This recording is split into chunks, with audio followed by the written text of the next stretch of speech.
Hey everyone, Jeremy here. Today I'm about to watch the next couple of episodes of Star Wars Visions. Now, episodes 1 and 2 were awesome. They were just so cool. The first one especially. The first one has caught my imagination so wildly. I freaking loved it. I genuinely want to see more with that character in that world. I think it'd be awesome. I'd a small series, or I don't know, a Vision season 2 where we see that character again. I'd be happy with something like that, that's for sure. And I also enjoyed the second episode, though not quite as much. But it was cool. So here's hoping that they can kind of keep doing this crazy mishmash that they've got going on and deliver some really unique stuff that, kind of is near and dear to us, but in its own unique way. That's what I'm loving about this, the unique voices. Let's get into it. Fascinating.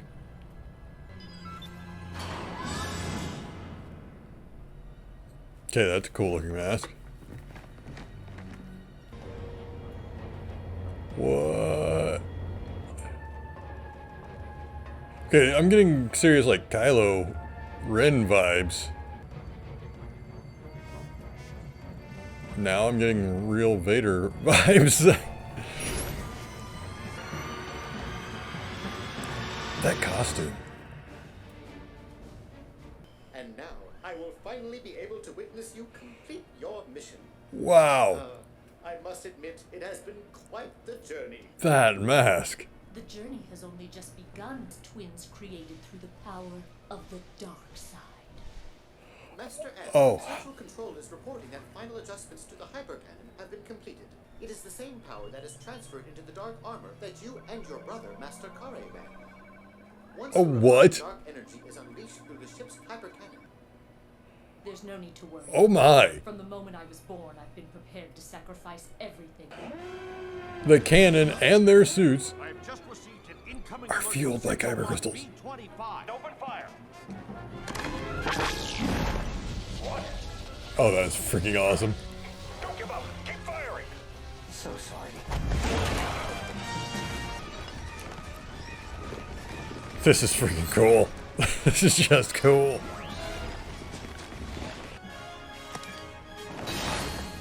What do you want with the power core? Are you planning to Okay, turn that it was- over to the Republic? Awesome. Is she pulling it through? Yeah. How is he not dead in the vacuum of space? That is a freaking cool visual. I'll do it with the power of the dark side flowing through my body! Oh, unexpected. Oh, that was freaking cool. That's freaking cool. I can use this. What's it gonna do to his saber? From me forever!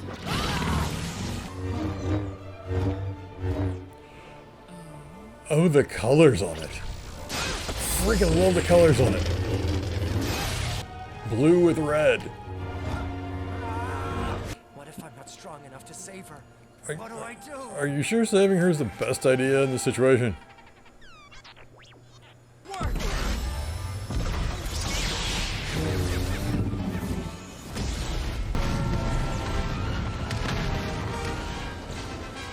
Oh, yeah, that's just cool.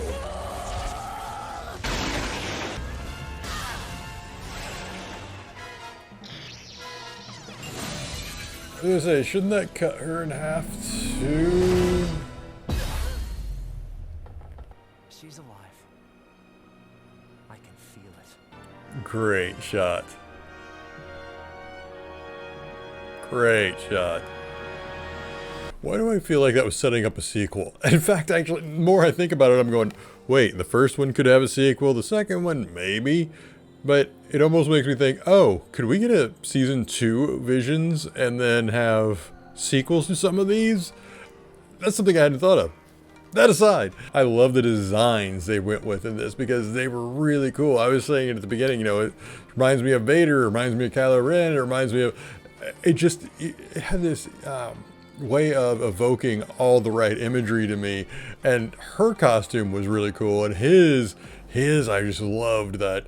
The way it looked originally when he had the mask on and everything else, that was so freaking cool. It did shock me a bit when suddenly he's surviving the vacuum of space, but then considering where it all went, I was like, I had to just kind of give in to the idea that, okay, this is not going to obey any rules that has been established in Star Wars. They're surviving in the vacuum of space. He survives a hyperspace jump, you know, on the hood of the X-Wing, you know, stuff like that. I'm going, okay, well, it's just its own universe. Because some of that I could have explained away going, okay, well, maybe they were genetically engineered to survive space.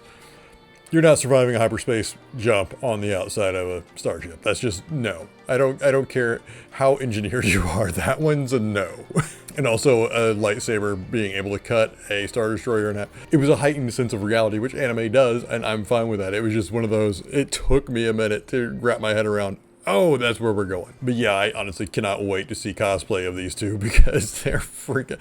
that is the thing I was thinking of here is like, so much cosplay has been born from the first 3 episodes alone. I can't imagine what's going to happen with the rest. Okay, every Star Wars should start in space. Panning down. Or up. Or up. Sometimes left or right. Point is space. It doesn't suit you, that mask.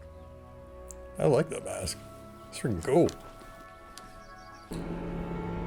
Okay, this reminds me of a Jedi temple. I'm a little slow on the uptake. Are they both Jedi? Or not necessarily Jedi, but Force users? Or is it just that the place is so powerful in the Force it's causing that? I'm overthinking this. It doesn't really matter. This world's been terribly exploited. The Separatists stripped them all of their resources, yes. Interesting. Gave us a small timeline at least. Well, hint at a timeline.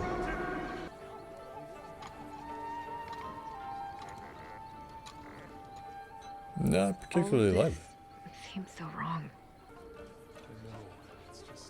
Okay, everybody seems miserable. After this, The Separatists left their battle droids behind, but the Raiders found them and reprogrammed them all. They formed an army of their own. It's not as if I care about that little code of yours. Why should I pretend to? Excuse me?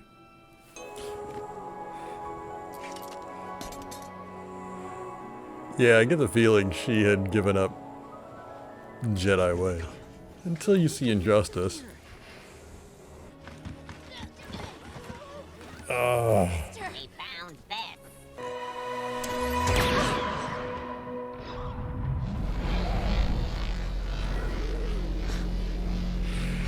I was hoping for that.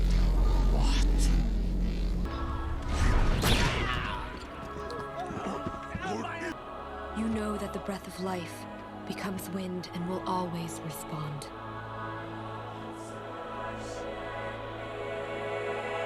May the Force be with you. Kill them all! Roger, Roger. Roger, Roger. I literally got goosebumps listening to Where that. are they? Huh. He's out of it. Casually sniping.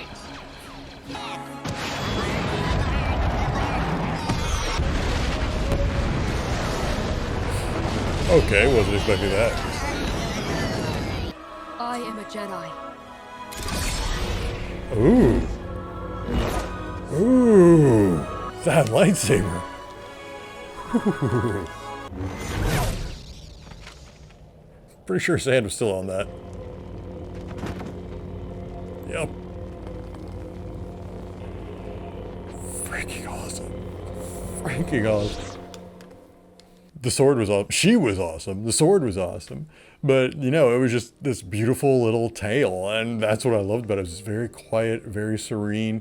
Even when she finally let go and started helping, it was just that moment. That is the part that really got to me, was when she started talking. When she really started talking about the boulder and the stream. Living with nature is how you change it. So That is the part. I got goosebumps listening to her during that part. I legitimately got goosebumps listening to her. So that was so cool. I'll leave your comments below. If you enjoyed this video, please hit like and subscribe to see more content like this, as well as share this with friends if you think they might enjoy it. All right, and before I go, as always, please take care of yourselves and please take care of each other. Thank you for watching.